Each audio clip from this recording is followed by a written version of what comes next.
Are you a loyal worker who's been overlooked and passed over for promotions that you thought you earned? Are you worried you're never going to get your chance to lead, or that your best professional days are behind you? I'm here to tell you, and this goes, I'm talking to you, Gen X, and I'm part of Gen X, to stop feeling sorry for yourself because you have everything you need to create the bright future you've always wanted. Welcome to the Super Pumped Business Podcast, where passion, purpose, and profits collide. If you want to launch the kind of growth that changes lives from the bottom all the way to the top of your organization, this is the place. I'm Ben Walters, a serial entrepreneur, pastor, coach, and consultant. If you're ready to stop playing small and start building something extraordinary, let's get super pumped. Now, there has been a ton of noise lately about how Gen X is getting the shaft and Gen X is being passed over for leadership posts and Gen X's best days are behind them, or that you've worked your final meaningful job if maybe you lost your job recently. So you can feed into that negativity. That's your choice. You can certainly go down that road and we're not going to stop you. And if that's your choice, then just turn off this podcast now and get on social media and go deeper into your pity party, poor me funk, right? So if that's your mindset, that you're just going to complain but not do anything, take off now, because we are going to talk about those who decide we don't want to take it. We want to craft that better future. And I know people are hurting out there. I have friends that have been laid off recently. I have friends that have been passed over. I was in some of my undercover boss jobs and I thought, you know what, it'd be cool to move up to the top leadership. And do you know what they said? No, thank you. And it really hurt my feelings and it made me mad too. And then what happens is you start doubting yourself, right? You're like, oh, maybe I don't have much to offer. That is not true. So I am here to pep talk you, to tell you, don't listen to all this noise. Don't listen to the naysayers. Your best days are still ahead of you. And I am really excited about what is potentially ahead of you. There's two things I talked about last week. One, find out where you stand with that employer. And if they say, you know what, you're not in our future plans to promote to the CEO job, or maybe even just the top of your department you've been loyally working in for many years, then you might want to consider option two if you want to be an employee, which is to look at what else is out there. Polish up your LinkedIn profile. Talk to people in your network who maybe have opportunities that you hadn't even thought of because they didn't know you were looking. Or hire a headhunter, or contract with a headhunter. Some of them you don't pay a dime, and have them start looking for you. I guarantee you're going to start being able to make some traction. So I talked about all those in last week's episode. And if you want to check those out, just go back one episode and we'll go with that. But today I am really excited because I want to talk about my preferred option for you.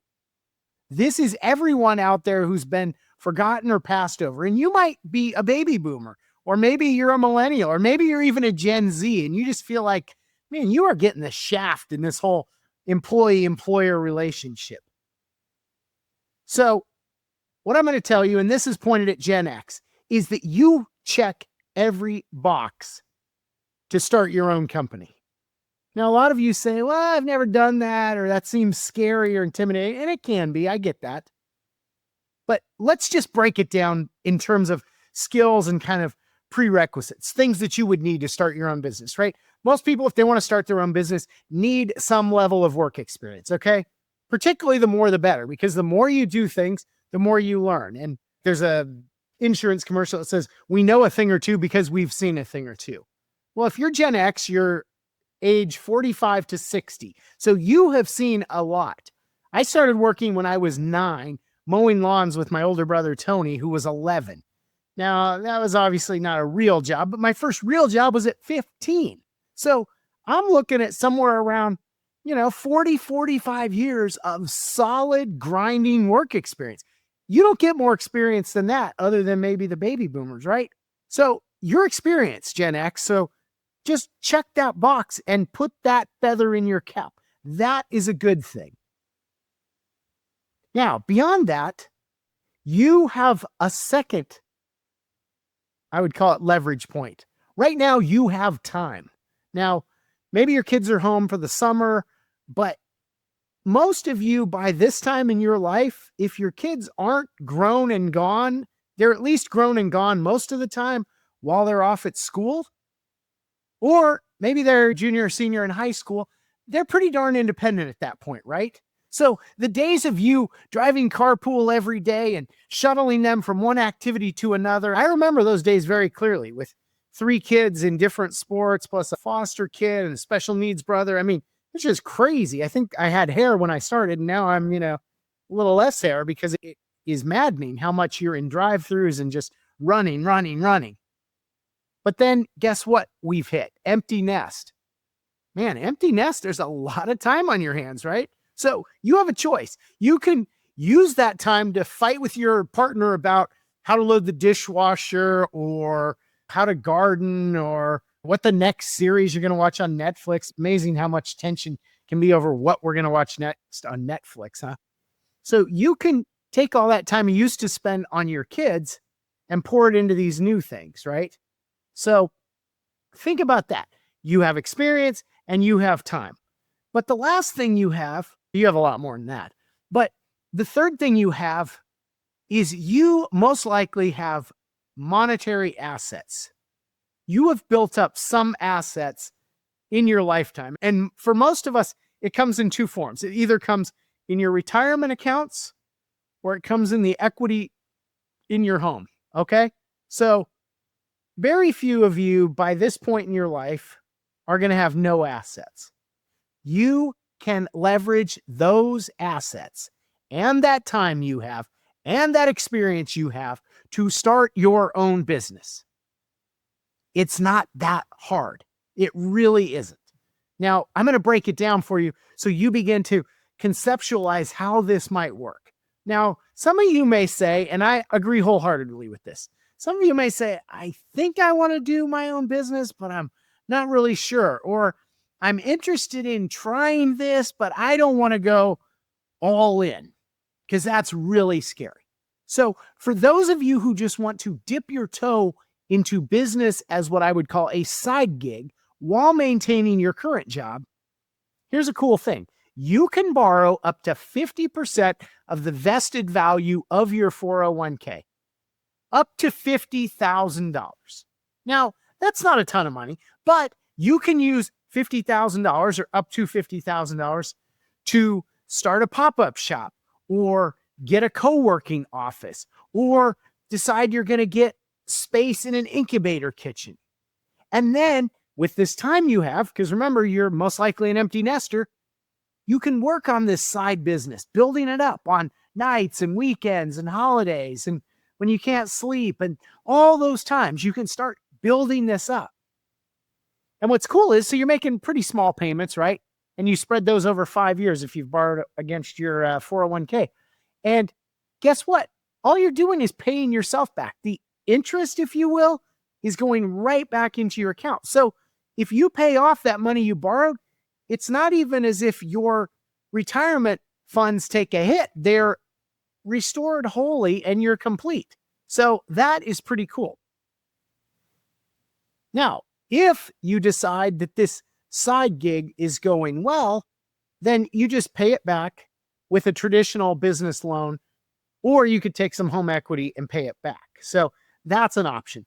The other option is, let's say you are married or a couple, right? A partnership, married, unmarried, whatever it is. Oftentimes, there's one partner who is more passionate about starting the business, and the other one wants to be more steady Freddy and stick with their established job, right? So what's cool is you could borrow, assuming both partners have 401k savings, you could borrow against the person's 401k who is planning to stay with their employer all the way through retirement. Then you just have your 5-year window, while the other one, if they start building up the side gig, could leave their job. You don't even have to pay that back because your partner is paying that back. So that is a really cool thing. And you think about this.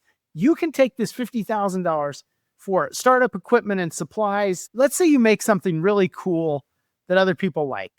and that you sell maybe on Etsy or on Amazon or another e-commerce site. You're using, let's say, a home sewing machine, and you need a commercial sewing machine, and you need a lot more, maybe fabric or just some things to do whatever it is you do.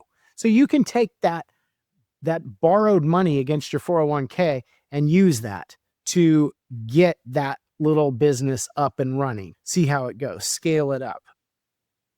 You can also, if you want to test the waters, and there's a whole concept called fast fail, where rather than think of starting a business as this massive endeavor that's going to take an on-ramp of months or years to accomplish, fast fail means you try to get something to market as quickly as possible, because until you get it to market, you really don't know what is good, what is bad. And so one of the cool things is there is a glut of retail space right now. They are willing to sell you retail space in a really short contract, like a month, 2 months, 3 months, to do a pop-up concept. So think about all the Halloween stores. If you think about empty big box stores, right? And all of a sudden, about this time of year, maybe next month, there'll be all these Halloween stores pop up. That's an example of pop-up retail. They are renting that space basically from, September 1 to October 31st, and then that's the end of it.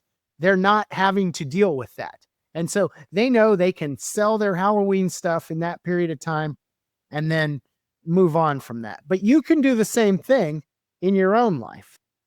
There's also another option, is to rent incubator space. And they have these for all kinds of different things, but they also have test incubator kitchens where it's shared space in a kitchen. And I had a friend who was a great baker, but she also had a full-time job. And so she kept her full-time job, but she bought some equipment and she rented shared space in a commercially certified kitchen, because for liability purposes, you don't want to, if you're selling stuff, food particularly commercially, you don't want to be making it in your house. There's a lot of risks. If you were to get dog hair in it or something goes wrong, you could have a lot of liability. But if you were able to be in a licensed commercial kitchen, then a health department is cool with you selling your goods. And so she basically got this incubator space, borrowed a little bit of money, bought some equipment, started making her stuff. And she just had 2 or 3 coffee shops, I think, that she went to, that she knew some folks in there. She said, "Can I sell these baked goods in there?" Those baked goods were like the hot commodity, where everybody in the morning, they would clamor to buy more and more of them. But she just did this a couple nights a week. I think it was like Tuesday and Thursday, and then Saturday she did it a little bit more. So she would make all these baked goods and then take them to these retail outlets. She quickly realized, man, my stuff is popping. And it's interesting too, because she tested 3 or 4 different items that she sold, and she found out the 1 or 2 that really popped. And so then because of that, she was able to go all in on that. Anyway, so in the end, she quit her job, her full-time job. She took out an SBA loan. She opened her own bakery, and now she is happily doing what she loves. She is making way more money than she made in corporate, and she has something she can eventually sell. So that's the dip your toe in the water model. Borrow a little bit against your 401k, try it out, and if you like it, then, get the full-blown loan. But if you're somebody who's just had it with your job, you want to go all in on your idea, then borrowing against your 401k isn't the way to go. Now, the quickest way to get money, assuming you don't have a whole mountain of savings piled up, is to tap your home equity, because you are allowed to borrow 80 to 85% of the equity in your home. So here's a simple example. If you have a home valued at $500,000, you only owe $100,000 left on your mortgage. So that means your equity is $400,000. Just going by simple 80%, you could tap up to $320,000 out of your home equity to start your own business. So that's pretty good. Now, some of you may say, I don't have that much equity. My house is only worth $250,000 and I still owe $150,000 on my mortgage. So what hope is there for me? Well, let me tell you. Okay, so your equity is $100,000, which means 80%, you can borrow $80K. Now, don't get discouraged, because that is a lot of money. Here, let me tell you about this. Most SBA loans, this is Small Business Administration loans, only require 10% down. So what that means is you could buy a business valued anywhere under $800,000. Now, For those of you who just aren't familiar with business valuation, and you may think, oh, that's not very much. It actually is. And so I just did a quick test research of this. The broker who I used to sell a couple of my businesses, I just looked on his website, business listings for sale. And for $800,000, you could buy a florist for $610,000, a fencing company for $349,000, a countertop fabrication company for $528,000, or a custom cabinetry company for $670,000. Now, all these four companies are under that $800,000, meaning under the $80,000 you would need to put the 10% down. All of them have cash flow over $200,000 a year. On just these four examples, by borrowing somewhere between $35,000 and $67,000 from your own home equity, you could be making, cash flowing $200,000 to $250,000 a year. And here's the thing, if you grow it, if you grow that business, you will make more immediately, and you will have something to sell that will fetch more than $1 million. So let's say you bought that business for $600,000, you grew it over the course of however long you owned it. Maybe it's worth $1 million or $2 million or $5 million. That is pretty cool. I was looking at just the statistics. The average SBA loan, Small Business Administration loan, for these types of businesses is under $500,000. That means the majority of these businesses are bought and sold with only $50,000 or less down. Think about that. Now, maybe that's still too much for you, but I looked at a bakery. It was listed at $300,000. This bakery had tons of hard assets. It had delivery vehicles, it had display racks, baking equipment, every kind of refrigerated case you could imagine. It also had a couple of locations, and the leases on those were nice and favorable, meaning good prices, locked in for a certain term, really desirable location. And it also had great products. People liked the product. But here's the thing. It wasn't marketing itself much. In fact, it was barely marketing itself at all. It had zero presence on social media.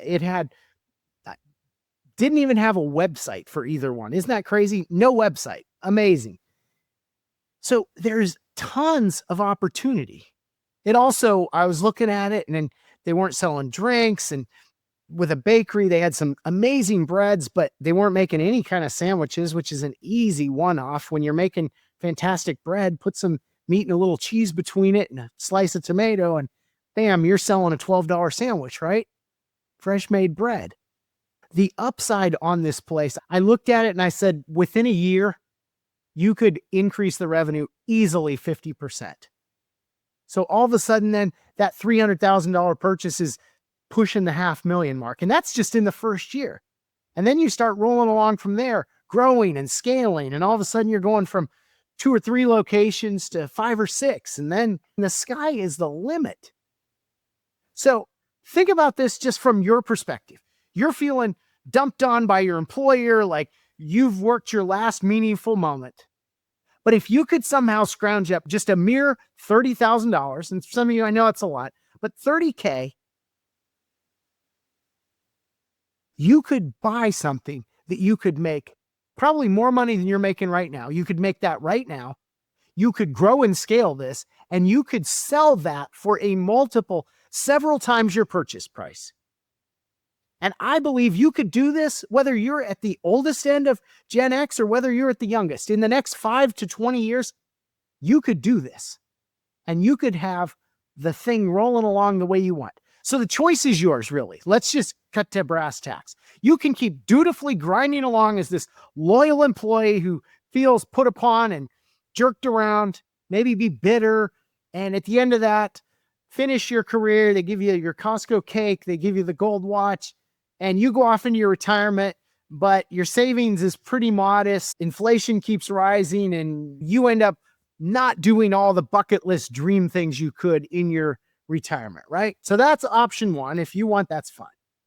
But option 2 is take all this experience, all this time you have, all these assets you have, leverage those into getting your own business, either through a startup or through purchasing it.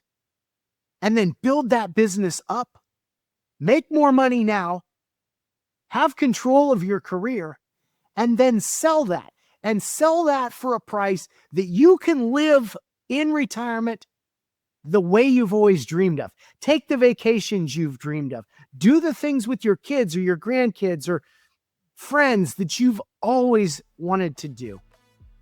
Folks, the choice is yours. You can continue to be a victim of external factors around you, or you can take control of your future, start your own business, purchase your own business, and create the bright future you want for yourself. Now, if you want help assessing your current situation and exploring your options for a brighter tomorrow, hit me up for a free consultation. Just click on my website and bam, we'll talk. I would love to talk with you and help you find your super pumped tomorrow.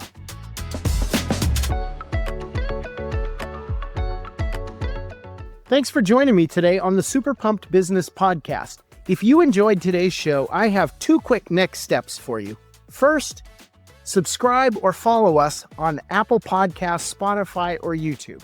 And second, jump on over to superpump.com to find out all the incredible ways we can help you launch your super pumped business. Keep well, and I'll see you next time.